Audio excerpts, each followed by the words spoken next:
Thank you. Mr. Farage, 2 minutes and a half, 2.5 minutes, please. Thank you. Well, Mr. Barroso, I'm always prepared to accept I might be wrong, and I thought the democratic revolution against this Euro lunacy was confined to Northern Europe. But now we see that Slovakia have joined it, and I must say, what a wonderful result that was last night in Slovakia. I'm sure many of you here will agree. And it's produced, I think, the quote of the crisis. Richard Sulík, who led the rebels, said, "I'd rather be a pariah in Brussels than have to feel ashamed before my children who would be deeper in debt." Well, I know how he feels, because I've been somewhat of a pariah here, perhaps for the last 10 years.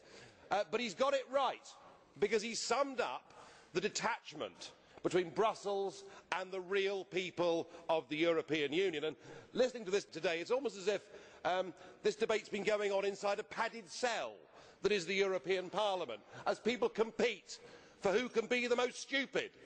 Who can be the most stupid? Who can waste the maximum amount of taxpayers' money? I really do think, as a political class, you're all wrong. And you're all wrong democratically, because nobody has ever given consent for this behaviour. And when people do vote no, well, when the French vote no, you ignore them. When the Dutch vote no, you ignore them. When the Irish vote no, you say vote again and get it right.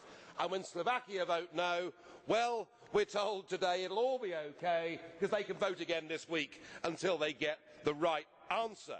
We've got 17 countries trapped inside this economic prison of the Eurozone, and all you can do, Mr. Barroso, is stand up and say we need more power. People like you, who've been the architect of this failure, the architect of the misery that is being inflicted upon millions, want more power. It's like Barroso in the bunker, unaware of what is happening in the outside world, but planning world domination. And in economic terms, it's getting madder and madder. I hear the new idea is that the bailout fund will be multiplied, geared up ×5 by the European Central Bank, so that you've got your 2 trillion, Mr. Verhofstadt. 2 trillion. Good God, Greece is going bankrupt. If you lot continue, the whole banking system in Europe is going to go bankrupt.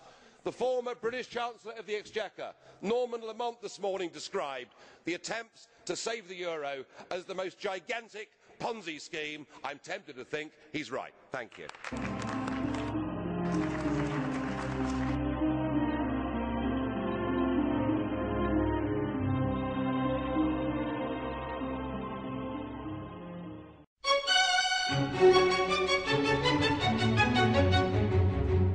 What is the most commonly used word in association with the euro?